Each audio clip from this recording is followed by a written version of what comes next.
to elementary school, to middle school to junior high, and now high school and eventually college. Most of us have had the experience of receiving vaccinations for the beginning of the school year to ensure that we don't get sick throughout the year. Well, some parents now are choosing not to have their children vaccinated. Positions are deeply polarized on whether parents should vaccinate their children. Some of the inherent issues that I will be talking about today are how well parents feel that they are being informed by doctors on these vaccinations, how the vaccinations can affect the children's health, and the results and outcomes of these vaccinations. So my first inherent issue is how well parents feel they're being informed by the doctors about these vaccinations. Some feel that they're being informed very well by the doctors and will allow their children to be vaccinated. The pros to this is that when you register for school, most schools require children to have certain vaccinations for the beginning of the school year. And for the obvious reason, the children will be protected against illnesses and diseases.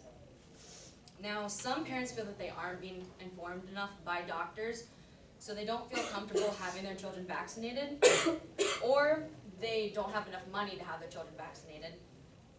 Or as Kristen Hendricks states, that some parents feel that the vaccinations don't apply to their children, so they feel that their children don't need these vaccinations.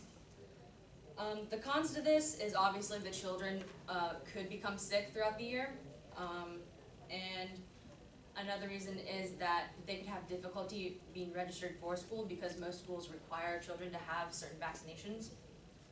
My second inherent issue is how vaccinations can affect children.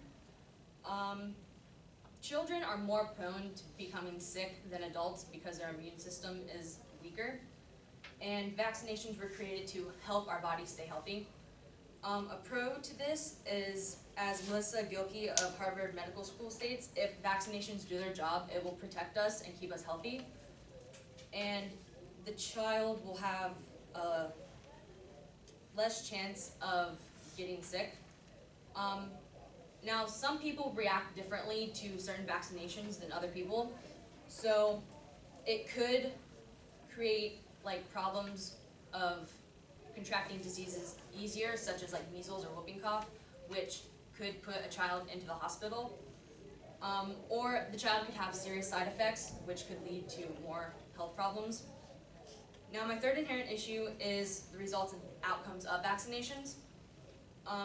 Obviously, the child would be less likely to become sick, and this could take the stress off of parents when taking their child out into public spaces such as amusement parks, or even sending them off to school. And they could have a more pleasant experience at amusement parks and public spaces, so they won't have to worry about their child becoming sick.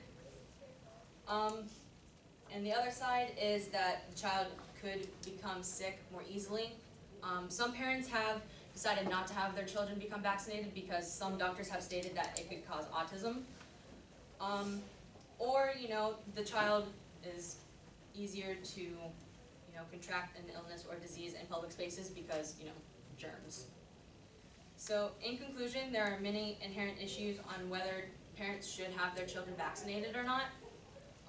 Some I've mentioned today, like how well parents are being informed by doctors, how the vaccination could affect children, or the results and outcomes of vaccinations.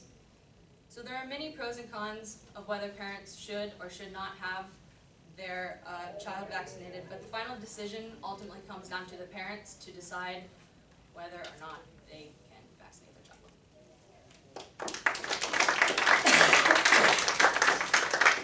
Sydney. Did you find any, you were talking about the side effects of these things. Did you find any of those, what they were? Not specifically, but most commonly it's usually allergic reactions to certain, so, hives could make them itchy. Yeah, so. Peyton? Did you find a certain age range that might be the most vulnerable to get side effects? I did not. Alicia? Did you find any studies of whether kids who get vaccinated are healthier than kids who don't? I did not. Not in the resources that I used, but I'm sure there are some out there. Brooke?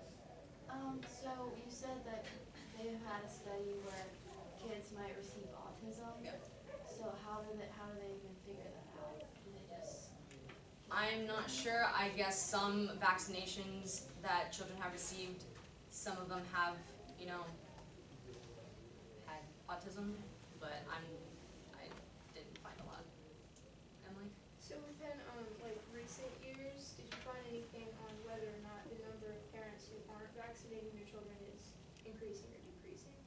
A lot. It's increasing. Children, or not children. Parents are deciding not to have their children vaccinated.